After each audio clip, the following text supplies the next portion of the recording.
Welcome back. It is exactly 9:20 news and views on Salam Media. And now there is a lot of concern in South Africa. We understand that, or rather, not understand, we do know that President Cyril Ramaphosa has signed into law the expropriation bill. This has ignited unbelievable. Heated topics around the area regarding land reform and its potential impact on food security. Not that we don't have that issue already staring us straight in the face. Then the issue around property rights and agricultural productivity. So there is a lot of concern around this issue. What is it that we need to understand about it? How important is this piece of this signing into law by President Ramaphosa, this 2-decade long effort to address historical land injustices? So on the one hand, we have probably expropriation without recompensation. And that I think is the hot potato issue here. But equally important is the historical land injustices. So how do we balance it? How do we make all parties involved? How do we please all parties um, equally, and nobody feels that they have lost out on this matter? Let's talk then with someone who's in the know regarding this matter. That is the director at Pathways Institute and is writing on the Expropriation Act. So we couldn't have chosen a better or more knowledgeable person to take us through this issue. And that, of course, is you, Mazibuko. Jara, very good morning to you. Welcome to the program. Good morning to you. Good morning to your listeners. Thanks for having me. Just a small correction. My surname is pronounced as Jara, even though it's spelled as R, but that's the quirks of language, eh? Jahra. Jaha. Jaha. Okay, Like why Jaha, does this? like Jaha. Oh man.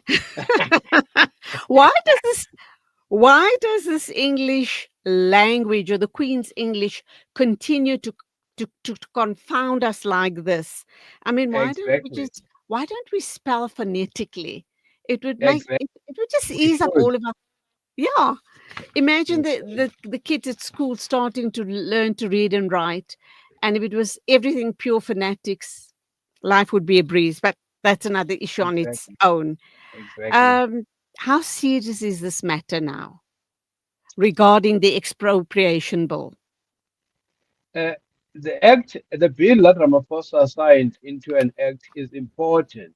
It updates a law from the apartheid era, the Expropriation Act of 1975. It brings it into line with the provisions of the Constitution on expropriation. It also puts a clear framework for how compensation can be worked out, including that compensation can actually be zero. There can be no compensation. Now, the reaction of the Democratic Alliance, of the Freedom Front, of Action SA, and most of the coverage in the media is hysteria that is not based on what the Constitution says. So Uh, can I come in here? Let me interrupt you here, and then I'll allow you to take the airwaves. Expropriation without compensation. You have suggested that certain pieces of land will be expropriated by the government. Number one, for what use? And number two, why would no compensation be paid? What would the circumstances look like for that to happen? And is that not going to be disadvantaging the original owners of that land? Expropriation in terms of the new act, but also in terms of the Constitution, can be done if it is in the public interest. That public interest includes land reform. So there's legal clarity in that regard. And then the Constitution also says a law governing expropriation must be general. It must apply to everyone, and it must not be arbitrary. So this law exactly meets um, the provisions of the Constitution. And then the Constitution says property may be expropriated subject to compensation, the amount of which and the time and manner of payment of which have either been agreed by those affected or decided by a court. Now, let's pay attention to the amount of which and the time and manner. About time and manner, it does not mean immediate payment. It does not mean cash payment. It does not mean that it will always be full market value. So that's very important. For example, in Taiwan, when land reform was being undertaken through expropriation in the 50s, the state did not pay cash to the landowners, but it gave them bonds, government bonds, over 30 years. That could be one option. Let's go further with what the Constitution says. The Constitution lists five circumstances, but not closed, which must be considered when determining the amount of expropriation. Number one, the current use of the property. What is it being used for? Is it being used for productive activities and so on. Number two, what is the history of the acquisition and use of the property? This is where land dispossession comes in. Even if there's now Mr. Van der Walt, who's the registered owner, but actually, what is the historical effects surrounding that piece of land that Van der Walt owns? As I'm saying, that will affect Ah, the history of acquisition. Number three, the market value of the property. It will be taken into account, but not the only consideration. Number four, the extent of direct state investment and subsidy in the acquisition and in the beneficial capital improvement of the land. So that means all those subsidies that white farmers received from apartheid have to be considered as a form of beneficial improvement of the land and therefore have to be discounted against what would be the market value. And finally, the fifth consideration that has to be taken into account in terms of the constitution is the purpose of the expropriation. What I've just read to you is from section 25(3) of the constitution. So there's a clear provision there. And what the law then does is to elaborate that framework into detailed provisions. For example, it says that there will be an expropriating authority. Primarily, that expropriating authority is the Department of Public Works and Infrastructure, but it can be a municipality, it can be a provincial government, or any other department. The issue that the purpose of the expropriation must be clear. The second thing the Act does is then to make provisions on how to work out circumstances for nil compensation. As you can hear, the Constitution does not mention no compensation, but now the law makes it clear that nil compensation, zero compensation is possible, but under certain circumstances. For example, when land is not being used productively, when there's environmental harm, when there's exploitation of workers, and other such violations of the law. In those circumstances, the expropriating authority can then put forward an argument for no compensation. After that, the law then says if the owner does not agree, then the owner has the option of going to court, but the primary power lies with the expropriating authority to put forward options, including nil compensation. This is very important for land reform because without this, we then depend on the willing buyer, willing seller model. And that willing buyer, willing seller model is just not in line with the constitution. But the why buyers of not? the Why not? because Is the willing buyer. is the seller asking way too much, way above the actual value of the property? Are they thinking they can score by selling the property onto government and make big bucks out of it? That has happened. That is indeed the case. But also to prescribe the willing buyer, willing seller principle puts only one factor into account, the market value of the property, whereas the constitution is clear that there are five other considerations. And by the way, the constitution is also clear that those other five considerations are not a closed list. There could be other factors, which now the law tries to outline. So the willing buyer, willing seller principle is not the primary foundation for expropriation.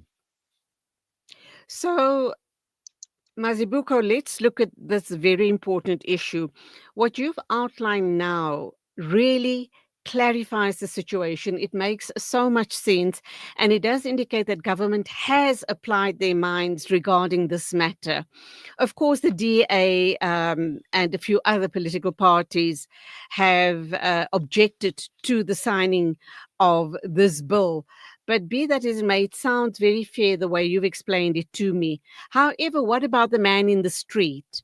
He may misunderstand this situation as well. How do you simplify the matter and explain to the man in the street regarding expropriation of land? I think the thinking is wherever they come across unused land, they could go and put up a shack and occupy the land. That's the one piece of misunderstanding. And then how do we deal with people who own land and then rent it out to shack dwellers, creating this eyesore? And we do know that we have a huge housing crisis in the country, including unemployment. But these people are being exploited. So, does the bill make provision for something like that? How to deal with those people? Both people who illegally occupy land or a piece of land, and landowners who then create these shanty towns, these shack towns, call them what you will, informal settlements. So, in the case of landowners who exploit the landless in the way you're explaining, that's where then the bill can apply, the act can apply, because remember, there's provision for other considerations when expropriation may take place beyond what the Constitution lists. So then, a government department, the expropriating authority, can take that circumstance into account and say, in the public interest, for a public purpose, this land has to be expropriated so that there can be proper planned development instead of sprawling unplanned development. So that's a clear case. Uh, when it comes to people who occupy land, there's other law that governs that. For example, the Prevention of Illegal Evictions and Unlawful Occupation Act, which already is in place. There's an interesting case in Brazil where the Constitution of Brazil imposes a social and ecological function over every piece of land. So that social and ecological function basically means that if land is unproductively used, the state has a primary right to expropriate that land so that it serves a social and ecological function. And by the way, it's not just the state. Ordinary people can also enforce that right, invoke that right, and then they force the government to act. In the case of Brazil, there's a big landless people's movement called the MST, which occupies land in order to evoke the social and ecological function. But it does that in a planned way. And in South Africa, we are not effective in planning land redistribution through the use of proper occupation, not just for a sprawl of shacks without planned development. So, what you're asking, therefore, is a challenge to people who are landless. How can they organize themselves better to ensure that they combine their power from below, but also with the expropriation powers of the state in a way that addresses proper planning, proper land redistribution, and proper development? Does this bill only address farmlands and vast tracts of land that we see all around the country? What about the inner city? So, this is a two-pronged question. So, let's look at that. And then for property owners, people who live in the inner city, in suburbs or whatever, also have the people who can afford it, obviously, have homes. On the Vaal or the Hartebeers, and they visit those properties only once in a while, but they do upkeep those properties. Is there a fear that those properties in rural areas or areas outside of their primary residence would be at risk of being expropriated? Let's also assume that there's a couple of people who own vast tracts of land around those areas, the Vaal, and all these beautiful holiday destinations. Is there a risk of those properties being expropriated? How do we Uh, see that? first, Firstly, property is not just land. Property is defined in the Constitution and in the Act as including land, including housing. It could include a whole range of other property. That's important. And then, secondly, uh, already beyond the Expropriation Act signed by President Ramaphosa last week, there's 200 other pieces of law in this country that allow of expropriation already. This could be for roads, this could be for bridges, this could be for servitudes of a company like Rainwater, which provides water, or for ESCOM. So there's already practice of expropriation. It's not new. And then when it comes to the properties in BS Port Dam and other such places, yes, any piece of property can be expropriated in terms of the law now. The issue is, can the government demonstrate the public interest, the public purpose for that expropriation? The constitution is clear. Expropriation cannot be arbitrary. It Okay, must have, yeah. that's And then very the important. That's a and very then the law important now, point. yeah, yeah. And then the law now provides the steps of how that must be taken. It cannot just be done from an office in Pretoria without the Okay, owner being engaged. And so there's to be a proper process. okay. And Let me and, wrap and, up and, and, with. and, and, and then in that process, the owner has an opportunity to present their case and also to even go to court. Okay, let me wrap up with what might not be what we're directly discussing here regarding expropriation, the Expropriation Act. We know what our inner cities are looking like, with neglected buildings which are being housed or which have been overtaken by people who have serious housing issues, and there are landlords or nefarious characters who are running those syndicates. So they have, and we've seen what we've seen the decay that those buildings are now suffering. That also fire traps, because of all the junk and the rubbish and the refuse that's being just thrown all around. And we also know the sanitary conditions are absolutely abhorrent in those buildings. Where does the Expropriation Act, can it play a role as far as those buildings are concerned? And we've got hundreds of such buildings in the inner cities, not only in Johannesburg, all around the country.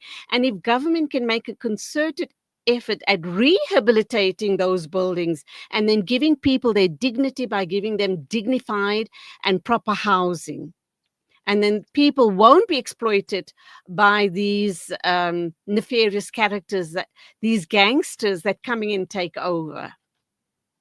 Julie, you've hit it right on the spot. Now, with the act signed into law last week, there's legal clarity on those kinds of buildings. The local municipality can now be the expropriating authority in the public interest. The public interest is a clean CPT, is properly functioning housing, is healthy conditions for people to live in. So now there's a public interest that buildings must not be hijacked, the owners must not be untraceable, and if you can't trace owners, you now have, as a municipality, the power to expropriate that kind of building. It's a property that can serve the public purpose. So the Act provides legal clarity finally on those circumstances. Wonderful. So, do you then go, do people who own those buildings or people who are living in those buildings in very untenable conditions, can they then go to the municipality? Who is the authority that they go to directly to say, this, we are 100 families living in this building, we don't have sewage and water situation, we don't have electricity, the building is very unsafe.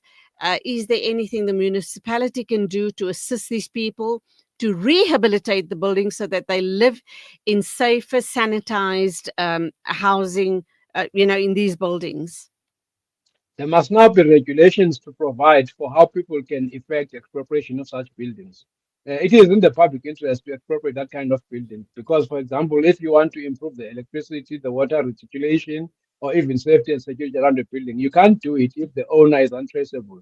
Whereas if it's that building is expropriated, then the expropriation will provide new clarity and legal certainty on who the owner is. Then improvements can be done.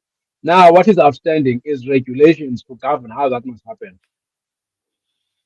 Okay, so we still have a long road ahead of us, but it is doable.